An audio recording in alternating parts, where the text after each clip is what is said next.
আসসালামু আলাইকুম রহমতুল্লাহি ওবরাকাতুহু। সুপ্রিয় দর্শকবিন্দু, আজকে আপনাদেরকে আমরা নিয়ে এসেছি বাগেরহাট জেলার ষাট গম্বুজ মসজিদ। মসজিদটি বাগেরহাট সদরে উপজেলায় অবস্থিত। মসজিদটির প্রতিষ্ঠাতা খান জাহান আলী, যার আসল নাম হজরত উলুঘ খান জাহান আলী, যিনি 1369 খ্রিস্টাব্দের দিল্লিতে একটি সম্ভ্রান্ত পরিবারে জন্মগ্রহণ করেন এবং কর্মজীবনে তিনি সেনাবাহিনীতে সেনাপ্রধান হিসেবে কর্মরত ছিলেন। এক পর্যায়ে তিনি বাংলা আক্রমণ করেন এবং পরবর্তীতে তিনি এই বাগেরহাট অঞ্চলেই থেকে যান এবং এখানে অনেক ধরনের নানা রকম উন্নয়নমূলক কাজ করেন, যেমন প্রায় 360টিরও বেশি দিঘি খনন করেন। এরপরে তিনি এখানেই স্থায়ীভাবে বসতি গড়ে তোলেন এবং এলাকার মানুষের দুর্দশার লাঘবের ব্যবস্থা করেন। আজকে আমরা আপনাদেরকে নিয়ে এসেছি খান জাহান আলীর প্রতিষ্ঠিত সেই বিখ্যাত ষাট গম্বুজ মসজিদটি। আপনারা ওই যে দেখতে পাচ্ছেন ষাট গম্বুজ মসজিদ দূর থেকে, এটা হচ্ছে ষাট গম্বুজ মসজিদের ঢোকার গেট। এখানে লেখা রয়েছে ষাট গম্বুজ মসজিদ, যেহেতু এখন বিশ্ব ঐতিহ্যের অংশ হিসেবে প্রতিষ্ঠিত, এখানে সেইটাই লেখা আছে ষাট গম্বুজ মসজিদ। দেখেন আমরা অসাধারণ আমরা দেখতে পাচ্ছি ষাট গম্বুজ মসজিদে ঢোকার প্রবেশ পথ, দুই পাশে ফুল গাছ দিয়ে আবৃত করে রাখা হয়েছে। এই যে দেখেন অসাধারণ নির্মাণ শৈলী সেই ষাট গম্বুজ মসজিদটি, ছোট ছোট ইট দিয়ে তৈরি। মসজিদটি কত সুন্দর, মাশাআল্লাহ। সবথেকে আকর্ষণীয় বিষয়টা হচ্ছে মসজিদটি দেখুন কত চওড়া, দেওয়ালগুলো কত চওড়া। ওই যে ভিতরের গম্বুজগুলো দেখতে পাচ্ছেন, অসাধারণ নির্মাণ শৈলী, অসাধারণ, মাশাআল্লাহ। ওই ভিতরের গম্বুজগুলো আপনারা দেখতে পাচ্ছেন, ওই যে দেখতে পাচ্ছেন গম্বুজগুলো ভিতরে। এটা হচ্ছে মসজিদ প্রবেশ পথ। মসজিদের অসাধারণ নির্মাণ শৈলী আপনারা দেখতে পাচ্ছেন। মসজিদের বাইরের অংশ এটা, মানে সামনের অংশ, প্রবেশের যে সাইড দিয়ে প্রবেশ করে সেই অংশ এটা। এই যে মসজিদের প্রবেশ পথ এটা। এই যে আমরা নিয়ে এসেছি আপনাদেরকে, আমরা অসংখ্য গম্বুজ দেখতে পাচ্ছেন। যদিও এটা ষাট গম্বুজ নামে পরিচিত, আসলে এখানে আছে 77টা গম্বুজ।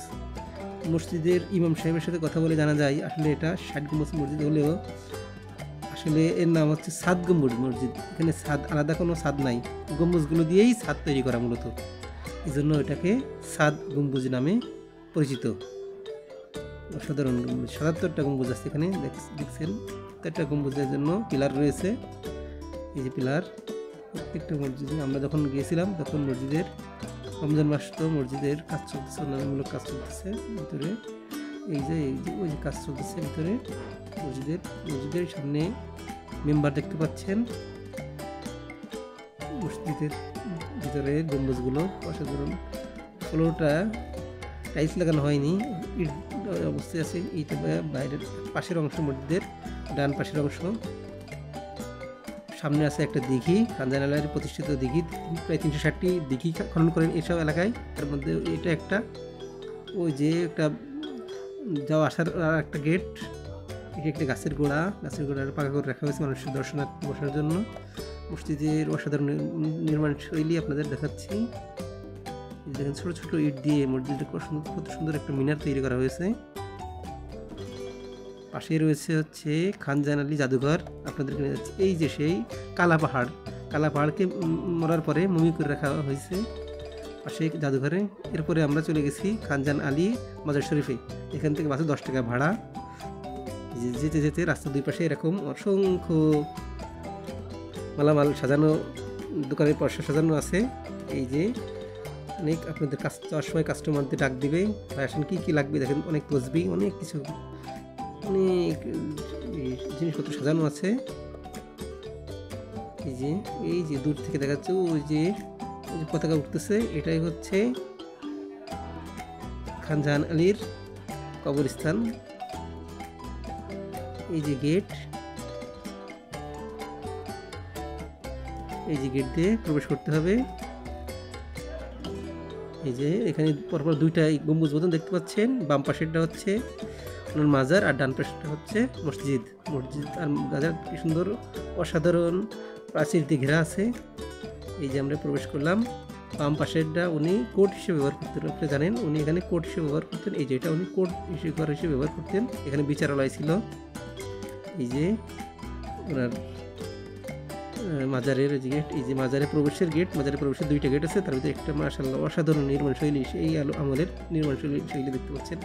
শত শত বছর আগের নির্মাণ করা হয়েছে এগুলো, কত সুন্দর নির্মাণ করা হয়েছিল এগুলো দেখতে পাচ্ছেন আপনারা।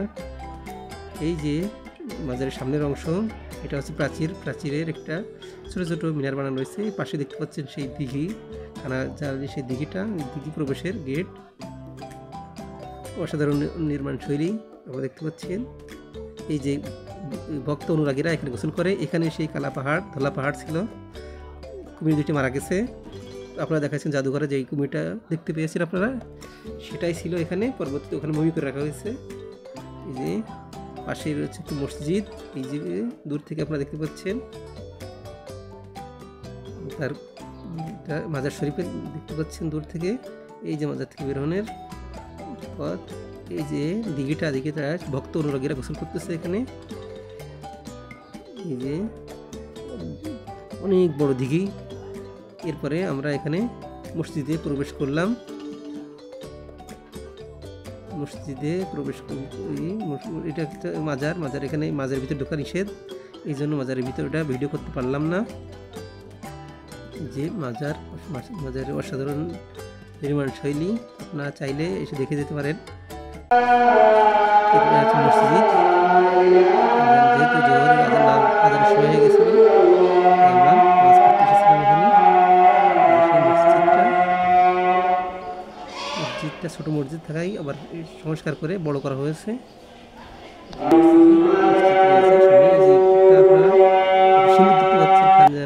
সিন্ধুক পাশে রয়েছে অনেকগুলো কবর, তার হচ্ছে খাদিমদের ছিল তাদের কবর।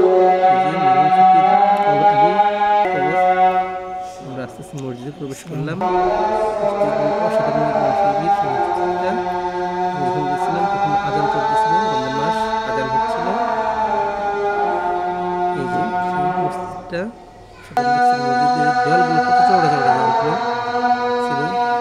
ছোট্ট একটা মসজিদ হওয়ার কারণে এখন লোকজন যেহেতু বেশি বেড়ে গেছে, এই জন্য পাশে মসজিদগুলো আর সংস্কার করা হয়েছে। এই যে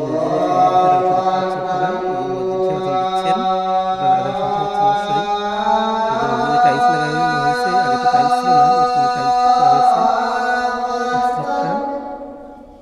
মাশাআল্লাহ, আপনারা চাইলেই এখানে ঘুরে যেতে পারেন।